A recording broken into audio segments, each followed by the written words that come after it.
क्या आपको पता है कि धैर्य सिर्फ एक गुण नहीं, यह एक बहुत बड़ा हथियार है और जब इसे सही वक्त पर चलाया जाए तो यह आवाज नहीं करता, बस दुश्मन का खेल खामोशी से खत्म कर देता है। कभी किसी ने कहा था, तेज बोलने वाला नहीं जीतता, जीतता वो है जो सही वक्त पर चुप रहकर पूरी दुनिया को बोलने पर मजबूर कर दे। और याद रखना, धैर्य कोई डर नहीं है, धैर्य वो शांति है, वो स्किल है जो तूफान से पहले आती है और यह एक चुप्पी है जो दुश्मन को सोचने पर मजबूर कर देती है कि अब ये क्या करने वाला है। और जब तक वो सोचता रहता है, आप तैयारी करते रहते हैं।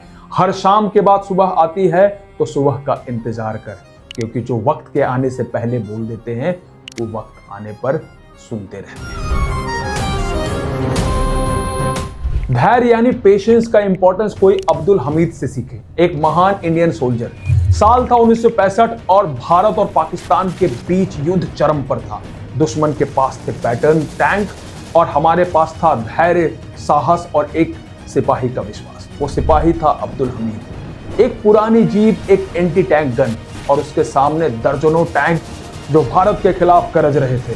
बाकी सारे जवान घबराए हुए थे, लेकिन अब्दुल हमीद शांत था। उसने कहा कि जब सही वक्त आएगा मेरा एक गोली काफी होगा। वो मिट्टी पर झुका, निशाना लगाया, ट्रिगर दबाया और एक बहुत बड़ा धमाका। एक गोली, एक सिपाही, एक पल और पूरी लड़ाई पलट गई। अब्दुल हमीद ने साबित कर दिया कि धैर्य गोली से ज्यादा खतरनाक होती है। वो जानता था कि इंतजार कमजोरी नहीं, एक रणनीति है और इसे सही वक्त पर अगर अपनाया जाए तो बहुत बड़ा युद्ध भी जीता जा सकता है। 1796 में नेपोलियन बोनापार्ट अपनी फौज लेकर इटली के पहाड़ों पर पहुंचा था। उसके सामने था एक ऐसा दुश्मन जो उससे 3 गुना बड़ा था, लेकिन नेपोलियन ने कोई लड़ाई नहीं की, बस उसने इंतजार किया। वो जानता था कि अगर उस वक्त उसने हमला कर दिया तो वो युद्ध हार जाएगा। तो उसने सबसे पहले पहाड़ों में छिपकर सैनिकों को शांत रहने का हुक्म दिया, पेशेंस रखने का हुक्म दिया। 3 दिन तक कोई गोली नहीं चली, कोई आवाज नहीं आया। दुश्मन बेचैन हो गया और चौथे दिन दुश्मन का पेशेंस हार गया और धीरे धीरे नीचे उतरने लग गए। बस वही वक्त नेपोलियन का था। नेपोलियन ने पलटवार किया और उस पल में उसने पूरी जंग जीती। नेपोलियन ने बाद में कहा था, the man who can wait wins twice, first over himself and then over his enemy. यही है धैर्य का खेल।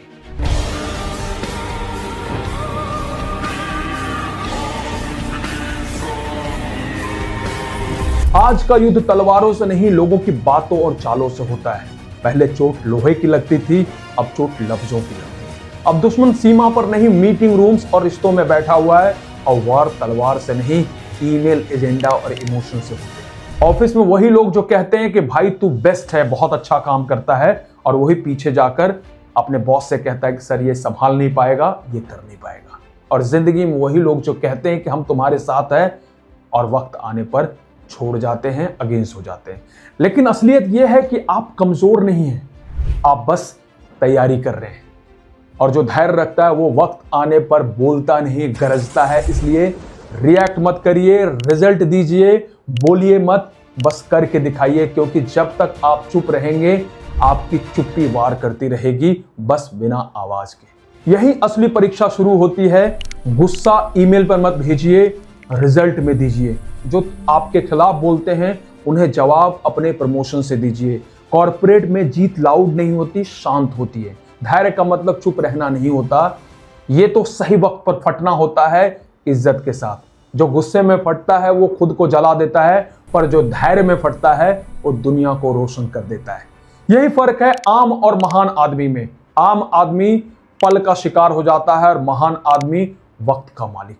जैसे मोदी जी ने पुलवामा के बाद चुप रहे और बस गुस्से में थे, वो शांत थे, पूरे देश में गुस्से का माहौल था, हफ्तों तक कोई बयान नहीं।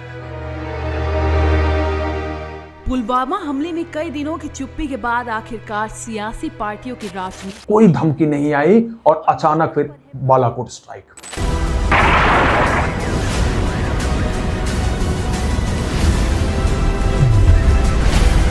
बिना कोई शोर, बिना कोई चिल्लाहट, बस एक वॉर और इतिहास पलट गया। यही होता है धैर्य का खेल। जो बोलते हैं वो भूल जाते हैं, जो रुकते हैं, जो सोचते हैं, वो इतिहास रच देते हैं। उम्मीद है कि आपको ये वीडियो पसंद आ रहा होगा। कमेंट में बताइए कि आपके लिए धैर्य कितना जरूरी है और इस वीडियो को उन लोगों तक पहुंचाइए जिन्हें आज थोड़े धैर्य की सबसे ज्यादा जरूरत है, क्योंकि कभी कभी एक सही वीडियो, एक सही कंटेंट उनकी जिंदगी बदल सकती है। एक सीनियर एग्जीक्यूटिव ने कहा, मैं अपने जूनियर को हराना चाहता था पर वो कभी रिएक्ट नहीं करता था, मीटिंग में नीचा दिखाता था, ईमेल पे गलती पकड़ता था, फिर भी वो बस काम करता और सीखता रहा और 3 साल बाद वही जूनियर उसका बॉस बन गया।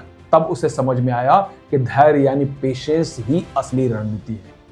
जो जलते हैं वो जल्दी बुझ जाते हैं, जो टिके रहते हैं वही रोशनी बनते हैं।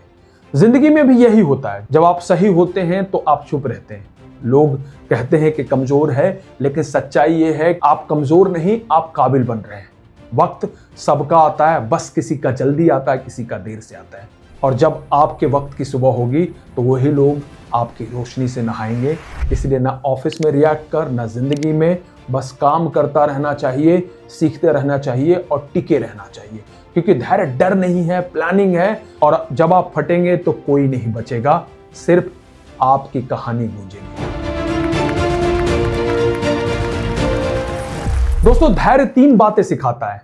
सबसे पहला सिखाता है कि सच्चा कौन है और नकली कौन है। दूसरा, कौन साथ है और कौन मौके के साथ। और तीसरा, कौन बोलता है, कौन काम करता है। जब आप रिएक्ट नहीं करते तो दुश्मन खुद अपने जाल में धीरे धीरे फंसते जाते हैं। धैर्य कर्म का कवच होता है। लेकिन सब कहते हैं कि धैर्य रखो, पर मैं कहता हूं धैर्य रखो, पर उसकी दिशा क्या है, उसकी डायरेक्शन क्या है।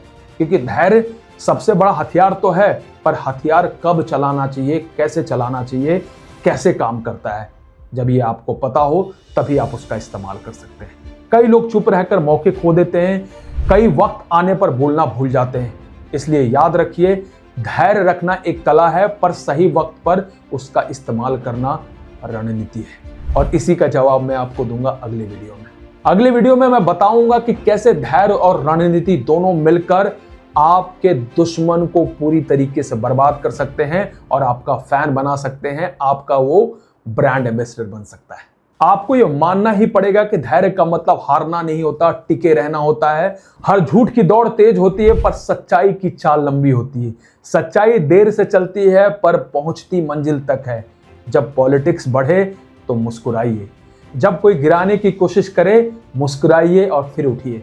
और जब आपको कोई बात बुरा लगे तो आप मुस्कुराइए और खुद से कहिए कि मेरा वक्त आएगा और मैं सटीक जवाब दूंगा।